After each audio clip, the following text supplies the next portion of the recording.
नमस्कार, स्वागत है आपका हमारे यूट्यूब चैनल गेट 90 में। तो आज के इस वीडियो में हम कक्षा 11वीं की मैथ का एक्सरसाइज 1.3 देखेंगे। पिछली वीडियो में हमने ये जो 1.3 में उपसमुच्चय, उचित उपसमुच्चय ये सब है, उसको हमने बता दिया था। तो अगर आपने वो वीडियो नहीं देखा है तो उसका लिंक आपको डिस्क्रिप्शन में मिल जाएगा। ये इस चैप्टर का पार्ट 5 है। तो अगर आपने बाकी पार्ट नहीं देखे हैं तो उन सभी का लिंक आपको डिस्क्रिप्शन में मिल जाएगा, तो आप वहाँ से देख सकते हैं, ठीक है। तो चलिए आज के इस वीडियो को स्टार्ट करते हैं।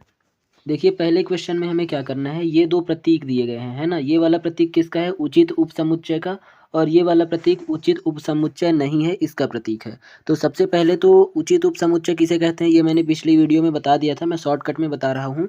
जब दो समुच्चय दिए गए हों और पहले समुच्चय के सभी अवयव दूसरे समुच्चय में उपस्थित हों, लेकिन दूसरे समुच्चय के सभी अवयव पहले में उपस्थित ना हों, तो इस कंडीशन में इस वाले समुच्चय को इसका उचित उपसमुच्चय कहते हैं, ठीक है। देखिए जैसे देखिए इसमें पहले वाले में क्या है, 2 3 4 है, तो इस वाले में देखिए क्या 2 3 4 है, तो ये देखिए 2 है, ये 3 है और ये 4 है, यानी कि इसके सभी अवयव इसमें उपस्थित हैं। तो ये क्या हो जाएगा, इसका उचित उपसमुच्चय हो जाएगा, इसलिए इसमें ये वाला चिन्ह भर देंगे, ठीक है। फिर देखिए दूसरे वाले में, इसमें क्या है, ए बी सी। देखिए क्या इसमें ए बी सी उपस्थित है, देखिए इसमें बी है, इसमें भी बी है, इसमें सी है, इसमें भी सी है, लेकिन इसमें ए तो है लेकिन इसमें नहीं है, तो इसमें क्या भर देंगे, ये वाला चिन्ह भर देंगे। ऐसे उचित उपसमुच्चय का बना के इसको काट देंगे, यानी कि ये इसका उचित उपसमुच्चय नहीं है। फिर देखिए अगला तीसरे नंबर पे, x आपके विद्यालय की कक्षा 11 का एक विद्यार्थी है और x आपके विद्यालय का एक विद्यार्थी है। अब इसमें ध्यान दीजिएगा, ये जब मैं इंट्रोडक्शन पढ़ाया था इसका तब भी बताया था कि यदि कोई विद्यार्थी आपकी कक्षा 11 में पढ़ता है तो वो आपकी विद्यालय में भी पढ़ेगा। जैसे आप मान लीजिए अपनी कक्षा 11 में तो पढ़ ही रहे हो, उसके साथ ही साथ अपने विद्यालय में भी पढ़ रहे हो, है ना। यानी कि कक्षा 11 का प्रत्येक विद्यार्थी आपके विद्यालय में पढ़ता है, जो कि आपके विद्यालय का है, लेकिन आपके विद्यालय के सभी विद्यार्थी आपके कक्षा 11 में नहीं होंगे। देखिए अगला क्वेश्चन, इसमें क्या दिया गया है, किसी समतल में स्थित, पहला वाला समुच्चय है, किसी समतल में स्थित एक वृत्त है और दूसरा है x एक समान समतल में वृत्त है जिसकी त्रिज्या 1 इकाई है। अब दूसरे वाले में क्या किया, दे दिया है कि इसकी त्रिज्या 1 इकाई है। मान लीजिए ये कोई वृत्त है और इसकी त्रिज्या क्या है, 1 इकाई है। और दूसरा क्या है, किसी समतल में स्थित वृत्त है, यानी कि ये कितना भी बड़ा हो सकता है। मान लीजिए ये वृत्त इतना बड़ा है। अब अगर ये वाला वृत्त इस वाले वृत्त के अंदर आ जाए तो क्या होगा, ये इसका उचित उपसमुच्चय होगा। लेकिन इसमें दे दिया कि 1 इकाई है। अब मान लीजिए यदि इस वाले वृत्त की त्रिज्या 5 इकाई हो जाए तो ये वाला इससे बड़ा हो गया और ये इस वृत्त के अंदर नहीं आ पाएगा, है ना। ऐसे कई सारे वृत्त होंगे जो इसके अंदर नहीं आ पाएंगे, इसलिए ये क्या हो जाएगा, इसका उचित उपसमुच्चय नहीं होगा, ठीक है। फिर देखिए अगला क्वेश्चन, किसी समतल में स्थित एक त्रिभुज है और किसी समतल में स्थित एक आयत है।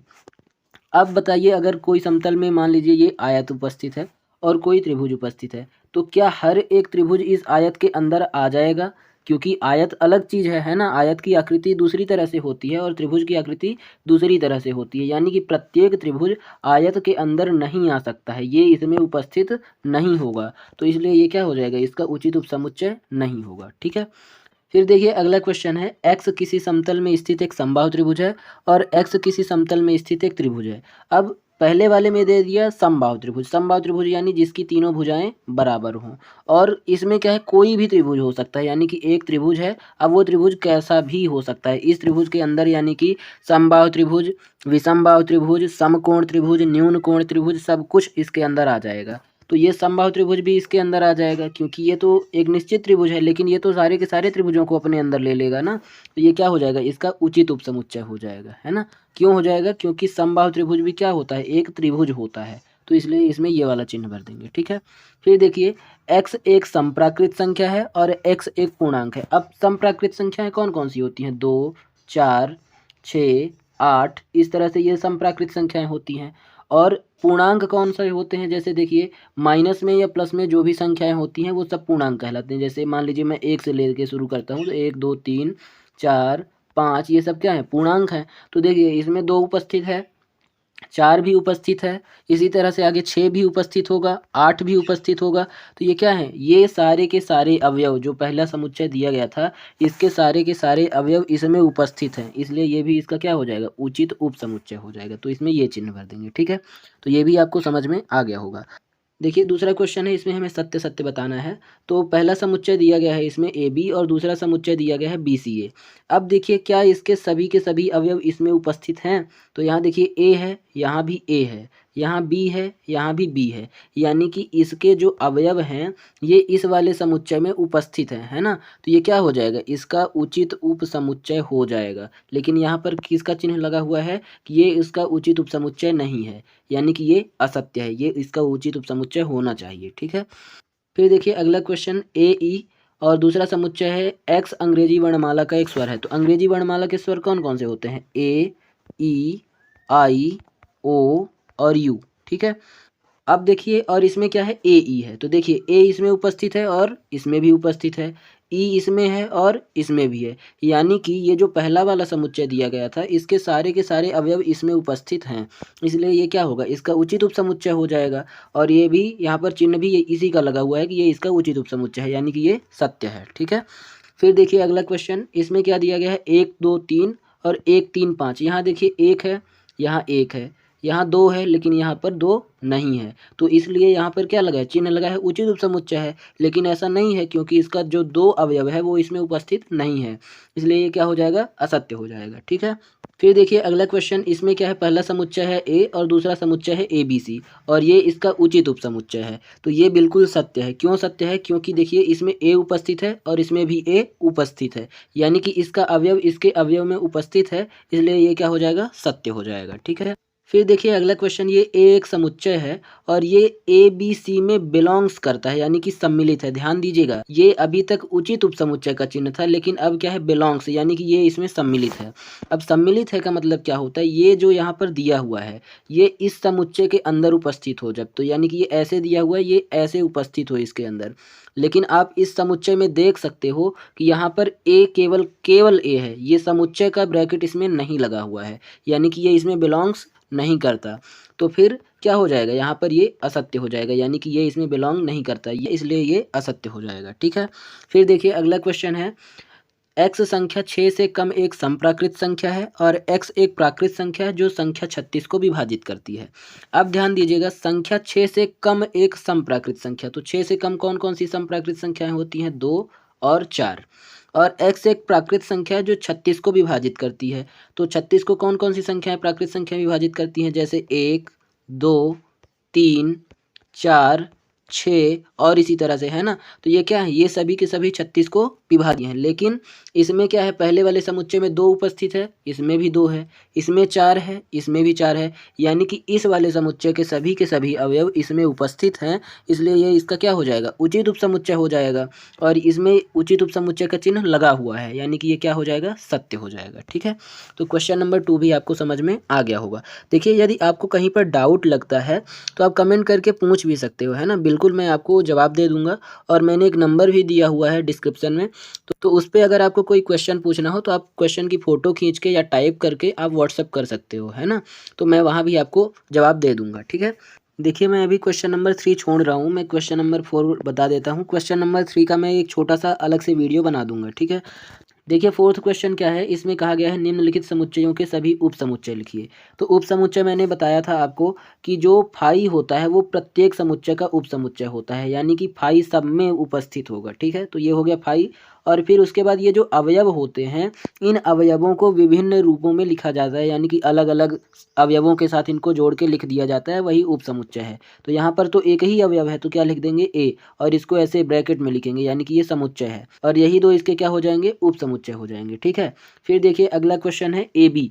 अब ए बी में भी सबसे पहले फाई लिखेंगे, फिर उसके बाद दूसरा अवयव क्या हो जाएगा, ए, फिर उसके बाद क्या हो जाएगा, बी। इन्हीं के अवयवों को अलग अलग प्रकार से लिखना है, और फिर लास्ट में लिख देंगे ए बी, यानी कि पहले इनको अलग अलग लिख दिए ए बी और लास्ट में इन्हीं को इकट्ठा लिख दिए और एक फाई हो गया, तो 4 इसके उप समुच्चय हो गए। ठीक है।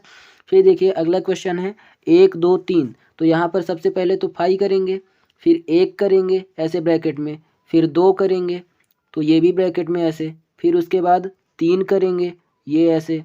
ठीक। फिर उसके बाद 1 और 2 कर देंगे, इनको अलग अलग के साथ लिखना है। ठीक है। फिर उसके बाद 2 3 कर देंगे, फिर उसके साथ 3 और 1 कर देंगे, फिर उसके बाद लास्ट में 1 2 और 3 कर देंगे, टोटल कितने हो जाएंगे, 8 हो जाएंगे, है ना। तो इन सबको इस तरह से लिख देना है, बस उन्हीं को अलग अलग के साथ सेट कर देना है। 5 1 2 3, फिर 1 2 2 3 3 1 और 1 2 3, टोटल 8 हो गए, ठीक है। फिर देखिए अगला क्वेश्चन है क्वेश्चन नंबर 5। देखिए यहाँ पर क्या दिया गया है, पी ए के कितने अवयव हैं यदि ए इक्वल टू 5 है। अब मैंने आपको एक सूत्र बताया था कि ये जो घात समुच्चय होता है पी ए, तो इसका सूत्र होता है 2 की पावर n। अब देखिए 5 का मतलब क्या हुआ, 0, यानी कि 0 है, तो यहाँ पर क्या हो जाएगा 2 की पावर 0, और किसी भी संख्या की पावर में अगर 0 होता है तो उसकी वैल्यू कितनी होती है 1, तो यानी कि इसका आंसर क्या हो जाएगा 1 हो जाएगा, ठीक है। फिर देखिए अगला क्वेश्चन, निम्नलिखित को अंतराल के रूप में लिखना है। तो -4 छोटा है x से और x छोटा या बराबर है 6 के, ठीक है।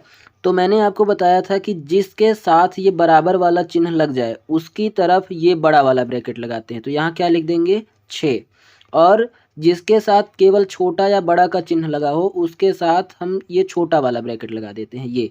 तो इसको इस तरह से लिख देंगे, इधर छोटा वाला ब्रैकेट और पहली वाली संख्या लिखेंगे -4 कॉमा, फिर दूसरी वाली संख्या और फिर बड़ा वाला ब्रैकेट, ठीक है, ये हो गया। फिर देखिए अगला क्वेश्चन है, -12 छोटा है x से और x छोटा है -10 से। तो इसमें दोनों तरफ छोटे का चिन्ह लगा हुआ है और बराबर का चिन्ह नहीं लगा है। तो जब छोटे बस का चिन्ह रहता है तब क्या करते हैं, केवल ये वाला ब्रैकेट लगाते हैं। तो क्या कर देंगे -12 और -10 और ये ब्रैकेट लगा देंगे, बस यही इसका आंसर है, ठीक है। फिर देखिए अगला क्वेश्चन है, x 0 से बड़ा या बराबर है और 7 से छोटा है। तो इधर 0 के साथ क्या लगा है, बड़ा या बराबर है, तो बड़ा और बराबर की तरफ क्या लगाते हैं, बड़ा वाला ब्रैकेट, और यहाँ पर ये वाला अवयव लिख देंगे, तो क्या हो जाएगा 0। फिर देखिए दूसरा अवयव क्या है 7, तो यहाँ पर लिख देंगे 7, और चूंकि यहाँ पर बराबर का चिन्ह नहीं लगा हुआ है इसलिए यहाँ पर छोटा वाला ब्रैकेट, तो ये हो जाएगा इसका आंसर, ठीक है। फिर देखिए अगला क्वेश्चन है, 3 छोटा या बराबर है x से और x छोटा या बराबर है 4 से। तो इसमें क्या है, दोनों तरफ छोटा या बराबर का चिन्ह लगा हुआ है, तो इसमें क्या लग जाएगा, दोनों तरफ ये वाला ब्रैकेट लग जाएगा, और इधर पहला अवयव लिखेंगे, फिर कॉमा, फिर दूसरा अवयव लिख देंगे।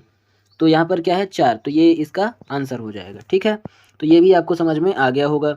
फिर देखिए अगला क्वेश्चन है क्वेश्चन नंबर 7।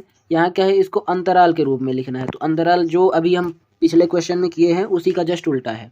तो क्या करेंगे, जैसे यहाँ पर देखिए क्या लिखा गया था, ऐसे x बिलोंग्स टू r, और इस तरह से हमें ये लिखना है। तो देखिए सबसे पहले हम ऐसे ब्रैकेट लगाएंगे, फिर लिखेंगे x बिलोंग्स टू r, ये लिख दिया है ना इतनी दूर तक, ठीक है। फिर उसके बाद क्या, पहला अवयव क्या दिया गया है -3, तो यहाँ लिखेंगे -3। अब देखिए यहाँ पर क्या है, छोटा वाला ब्रैकेट लगाया गया है, और छोटा वाला ब्रैकेट कब लगाया जाता है, जब बराबर का चिन्ह ना लगा हो। तो यहाँ पर हम केवल छोटे का चिन्ह लिख देंगे, फिर उसके बाद x और x छोटा हो 0 से, ठीक है, और ये बड़ा वाला ब्रैकेट लगा देंगे, बस यही इसका आंसर है, ठीक है। फिर देखिए अगला क्वेश्चन है 6 और 12। तो इसमें क्या करेंगे, सबसे पहले तो ये सब में रहेगा, है ना, तो ऐसे लिखेंगे x बिलोंग्स टू r, और फिर उसके बाद ये जो अवयव दिए गए हैं, तो सबसे पहले पहला वाला अवयव तो 6, और चूंकि ये बड़ा वाला ब्रैकेट लग गया, तो बड़ा वाला ब्रैकेट कब लगता है, जब इसके साथ बराबर का चिन्ह लग जाए। फिर x, और इधर भी बड़ा वाला ब्रैकेट लगा है, तो इधर ऐसे करके ये कर देंगे 12, बस इसका यही आंसर है, ठीक है। तो ये भी आपको समझ में आ गया होगा। अब देखिए ये वाले 2 क्वेश्चन मैं आपके लिए छोड़ रहा हूँ, इसमें क्या करिएगा, इधर छोटा वाला ब्रैकेट है, तो छोटा वाला ब्रैकेट में क्या करते हैं, केवल ये वाला चिन्ह होता है, बराबर का चिन्ह नहीं होता है। तो यहाँ हो जाएगा 6, और यहाँ x, और यहाँ बड़ा वाला ब्रैकेट है यानी कि ये बराबर का चिन्ह लग जाएगा, तो ये ऐसे हो जाएगा 12, और इसी तरह से ये भी है, तो इसको आप कर लीजिएगा, ठीक है। फिर देखिए अगला क्वेश्चन है, निम्नलिखित में से प्रत्येक के लिए आप कौन सा सार्वत्रिक समुच्चय प्रस्तावित करेंगे। तो पहला समुच्चय है समकोण त्रिभुजों का समुच्चय, और दूसरा समुच्चय है समद्विबाहु त्रिभुजों का समुच्चय। यानी कि इन दोनों के लिए सार्वत्रिक समुच्चय किसे कहते हैं, ऐसा समुच्चय जिसमें इन दोनों समुच्चयों के सभी अवयव उपस्थित हो। तो आप इन दोनों का सार्वत्रिक समुच्चय क्या लिख सकते हो, ये दोनों त्रिभुज है ना, तो क्या लिख सकते हो, समतल में स्थित त्रिभुजों का समुच्चय, है ना, त्रिभुजों का समुच्चय। तो त्रिभुजों में तो समकोण त्रिभुज भी आ जाते हैं और समद्विबाहु त्रिभुज भी आ जाते हैं। तो यहाँ पर आप लिख दीजिएगा समतल में स्थित त्रिभुजों का समुच्चय, और यही हो जाएगा इसका सार्वत्रिक समुच्चय, ठीक है। फिर देखिए अगला क्वेश्चन, देखिए अगले क्वेश्चन में क्या कहा गया है, समुच्चय A 135 B 246 और सी 0, 2, 4, 6, 8 प्रदत्त हैं। इन तीनों समुच्चयों ए, बी और सी के लिए निम्नलिखित में से कौन से सार्वत्रिक समुच्चय लिए जा सकते हैं। तो आपको ये देखना है कि ऐसा समुच्चय जिसमें ए, बी और सी तीनों के सभी अवयव उपस्थित हो। तो देखिए अगर हम इसको देखें तो इसमें आप देख सकते हो 0, 1, 2, 3, 4, 5, 6 है, लेकिन यहाँ 8 तक गया है, तो यानी कि ये वाला तो नहीं होगा। 5 तो बिल्कुल नहीं होगा क्योंकि इसमें तो इतने सारे अवयव हैं, इसमें एक भी नहीं है। फिर देखिए इस वाले को अगर देखा जाए तो 0, 1, 2, 3, 4, 5, 6, 7, 8, 9, 10, इसमें तो 10 तक गया है, तो ये तो हो सकता है। इसको भी देख लेते हैं 1, 2, 3, 4, 5, 6, लेकिन इसमें 0 नहीं है और यहाँ पर क्या है 0 है, तो यानी कि ये भी नहीं होगा। तो इसका सही आंसर कौन सा हो जाएगा, ये वाला ऑप्शन नंबर 3। ठीक है, तो ये भी आपको समझ में आ गया होगा। तो इस तरह से तो ये खत्म हो गया। मैंने केवल और केवल क्वेश्चन नंबर 3 नहीं बताया है ना। तो क्वेश्चन नंबर 3 को मैं अगले पार्ट में बता दूंगा। अगर वीडियो पसंद आई हो तो वीडियो को लाइक कर दीजिएगा, कमेंट कर दीजिएगा और चैनल को सब्सक्राइब करके बेल आइकॉन को प्रेस कर दीजिएगा। अगर आप महत्वपूर्ण PDF, नोट्स और अदर अपडेट्स पाना चाहते हैं तो हमारे टेलीग्राम चैनल को अभी ज्वाइन कर लीजिए, उसका लिंक भी आपको डिस्क्रिप्शन में मिल जाएगा।